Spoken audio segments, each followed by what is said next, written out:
Kapten tak itu. Makam. Ya makam.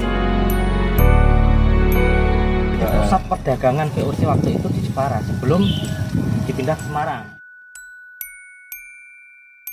Jadi ciri khasnya kalau benteng Portugal tuh ada batu karangnya.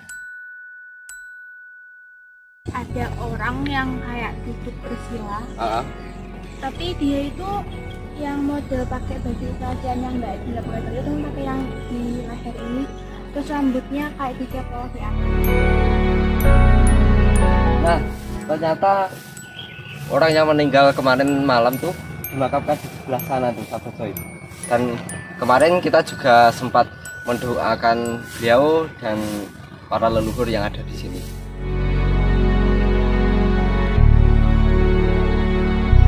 Assalamualaikum warahmatullahi wabarakatuh. Salam sejahtera. Salam rahayu, rahayu, rahayu. Ya, sahabat Joy, sekarang kita berada di Benteng VOC Jepara. Kemarin sempat kita berkunjung ke sini ya, Kang ya? Ya, ini kita kembali lagi ya sahabat Joy. Seperti yang sahabat Joy saksikan, semalam kita tuh tidak bisa lama-lama karena ada kegiatan warga. Di situ ada pemakaman warga ya. Ada salah satu warga yang meninggal dan kita pas ngonten di situ. Jadi kita tidak mau mengganggu aktivitas warga. Lalu tim memutuskan untuk kembali besoknya. Ya. Nah ini tadi kebetulan ada juru kuncinya dan kita sudah ngobrol-ngobrol Kang ya.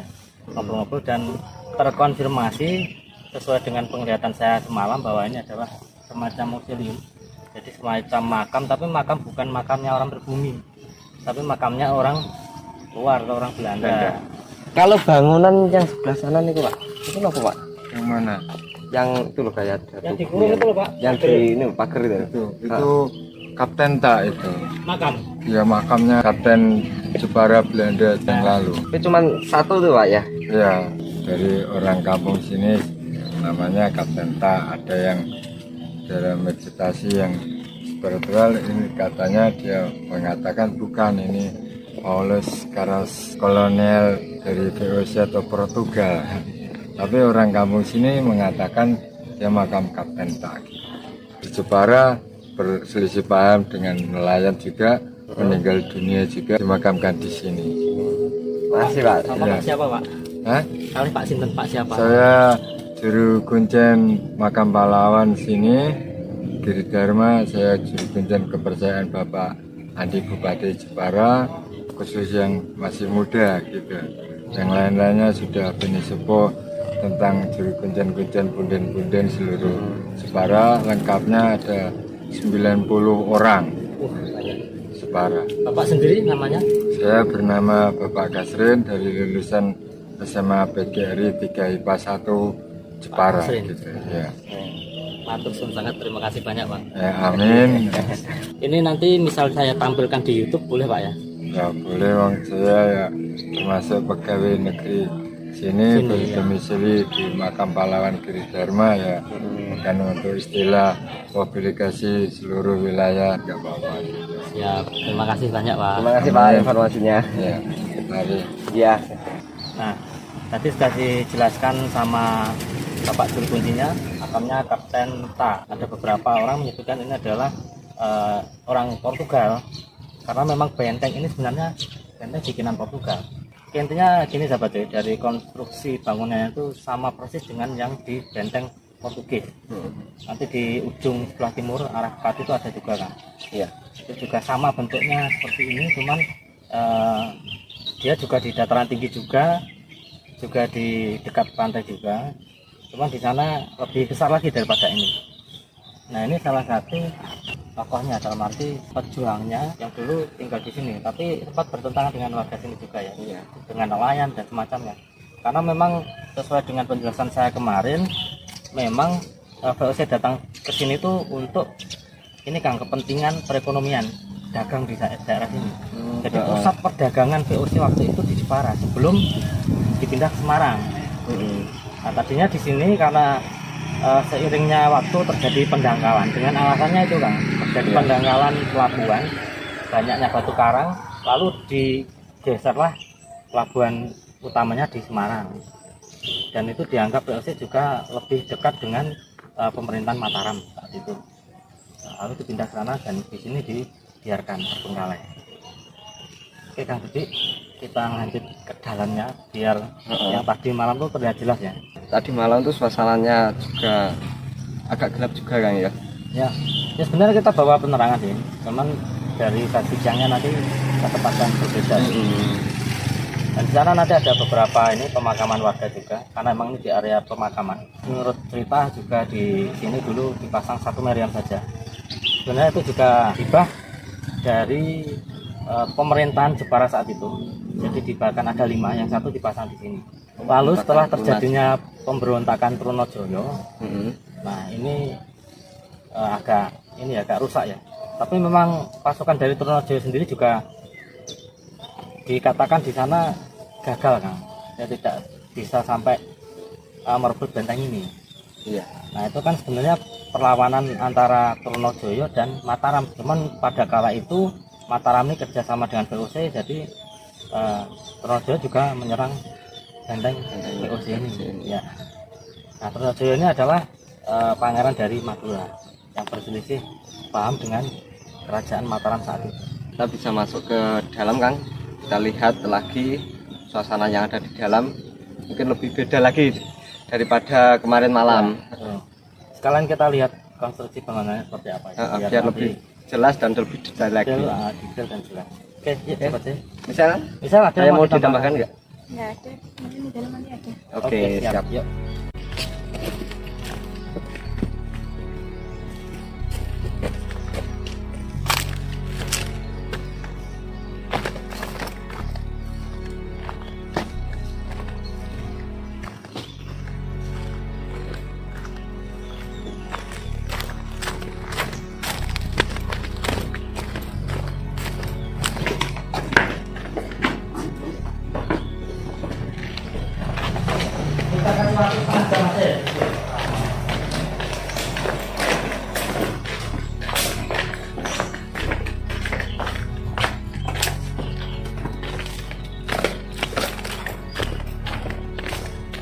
Bisanya lewat mana Bang?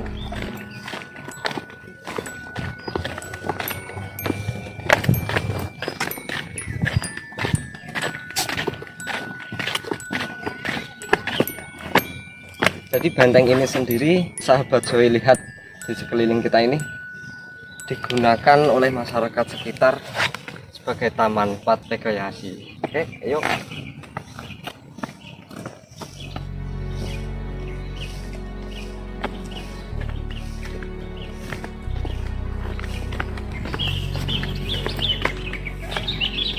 Bangunan yang sebelah sana itu bangunan baru ya misalnya? Iya, kalau dilihat dari modelnya ini masih bangunan yang baru.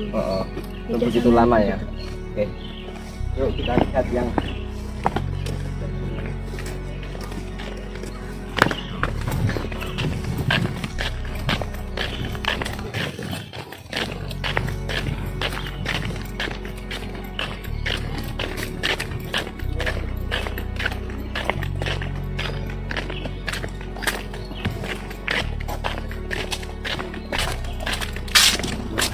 Nah ini Kang Budi, saya jelasin sedikit tentang perbedaan antara bentengnya VOC dan bentengnya Portugal.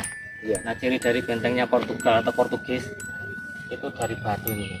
Ini batunya tuh batu dari pantai. Jadi kayak semacam karang ya.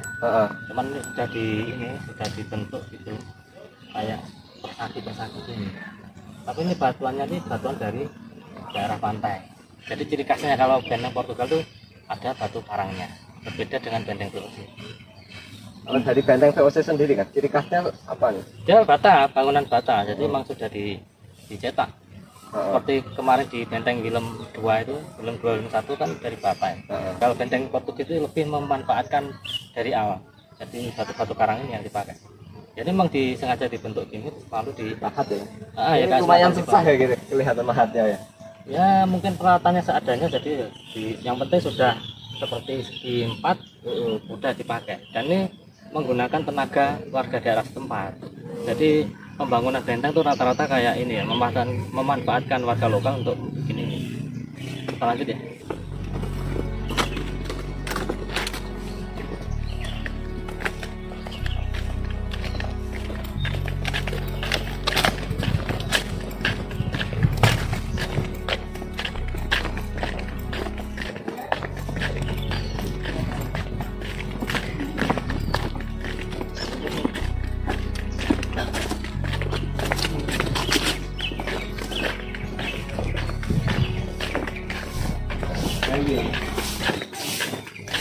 Tapi muni sih mas manual.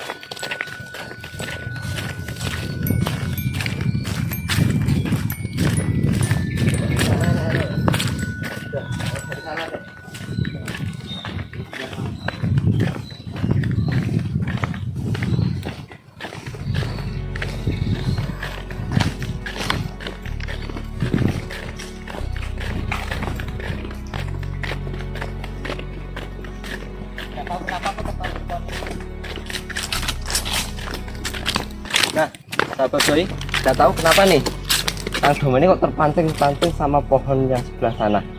Ayo kita ikuti, mungkin di sana nanti ada penjelasan dari Kang Dom ini atau dari misal sendiri.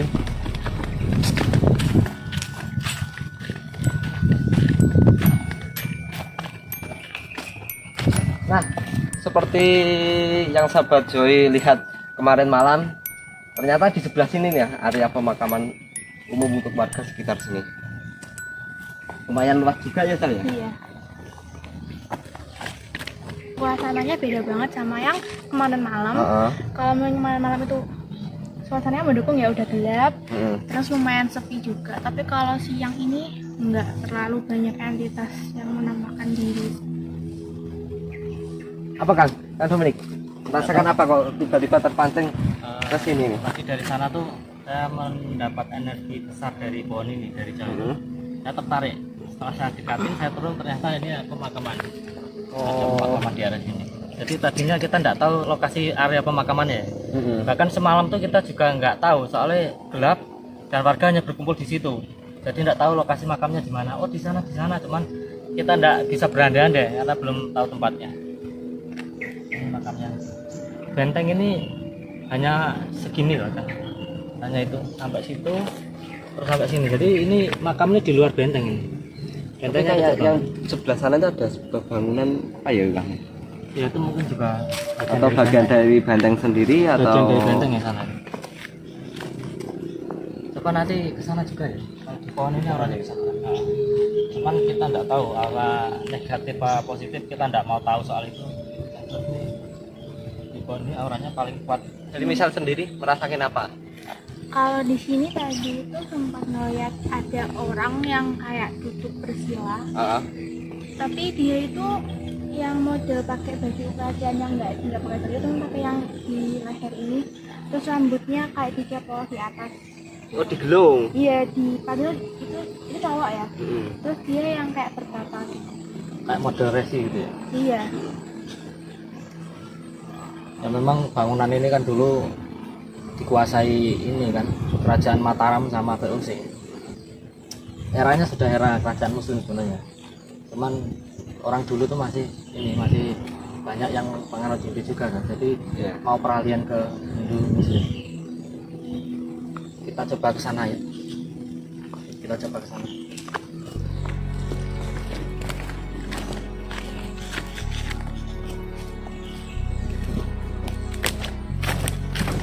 Kita coba lihat di bagian sana. Oh, kayaknya menarik ini sahabat Joy. Kayaknya ada apa ya, bangunan kosong di sebelah sana ya. Terus bisa sahabat Joy lihat bebatuan yang ada di sini nih, beda dengan yang di sebelah sana. Kalau yang di sebelah sana itu masih kelihatan utuh, tapi kalau yang bagian sini sudah banyak yang rusak nih.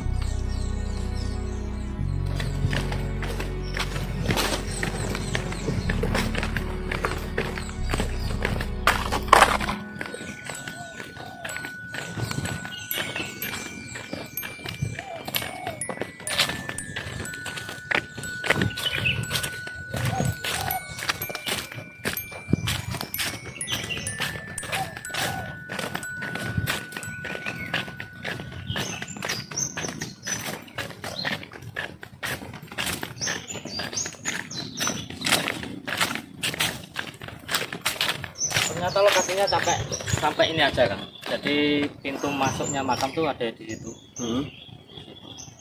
Tapi nggak tahu nih yang kemarin dimakamkan kemana ya. Kelihatannya yang bagian sana tadi kan, bagian tengah sana. Soalnya tadi kelihatan bunganya masih kelihatan segar ya. Ada sosoknya nggak? Ada sosoknya nggak? Biasanya kalau orang Jawa tuh dikasih kayak anyaman dari bambu yang ditancap tuh, terus atasnya diberi ini kayak anyaman nanti buat ini bakar menyan. Nggak ada ya. Nggak ada ya. Cuman bunga-bunganya masih kelihatan Segar segar. sana ini. Nah, ternyata orang yang meninggal kemarin malam tuh dimakamkan di sebelah sana tuh, sahabat Joy. Dan kemarin kita juga sempat mendoakan beliau dan para leluhur yang ada di sini. Saya tertarik sama itu yang sudah. Itu dulunya digunakan untuk apa ya? Itu loh, kayak sumur atau apa gitu. Bukan sumur Kang, jadi gini di setiap benteng tuh pojokannya tuh ada gardu pantau atau pos pantau lah. Yang dulu pos pantau tuh bentuknya melingkar, terus ada apa ya ornamennya bangunan tuh kotak-kotak lengkap gitu kan, melingkar. Nah itu buat apa tuh pos penjagaan, kalau buat tembak kan bisa mengintai. Di sana ada. Terus kemarin malam dari kita bahas yang di pojok sana ya, itu sama, terus di sana juga ada. Ya, Jadi itu gardu pantau, setiap pojokan tuh pasti ada. Itu kan juga ada pohon randu raksasa ya. Itu pohon randu tapi udah tua banget. Di dalam itu pohon randu. dalam makam itu. Ya, tapi itu tua banget itu. Umurnya bisa sampai 100 tahun lebih nih kayak ini. Biasanya kalau pohon randu enggak sampai sebesar ini. Besar banget. Oke Kang Dudi, saya rasa untuk penjelasan kita di benteng Portugis atau benteng VOC siang ini cukup sampai di sini ya. Iya. Karena memang dari sejarahnya juga tidak banyak dan ini digunakan juga tidak lama kan. Setelah itu juga ada pergantian pemerintahan, jadi ya banyak terbengkalainya. Dan untuk tahun pembangunan memang ini tidak jelas. Tapi menurut hasil kita menggali informasi dan energi dari bangunannya ini memang dibikin saat Portugal berada di sini. Nah nanti dicek aja tahun berapa Portugal itu masih berada di Pulau Jawa, menguasai Pulau Jawa. Mungkin setara dengan benteng Portugal yang di sana. Tapi yang jelas mudah-mudahan apa hasil penelusuran kita dari kemarin sampai sekarang ini banyak cerita-cerita atau banyak ilmu yang kita dapat, mudah-mudahan bermanfaat bagi sahabat-sahabat Joy yang di luar sana ya Kang ya. Ya betul. Jadi mungkin cukup sampai di sini. Kita tutup dulu. Assalamualaikum warahmatullahi wabarakatuh. Salam sejahtera. Salam Rahayu, Rahayu, Rahayu.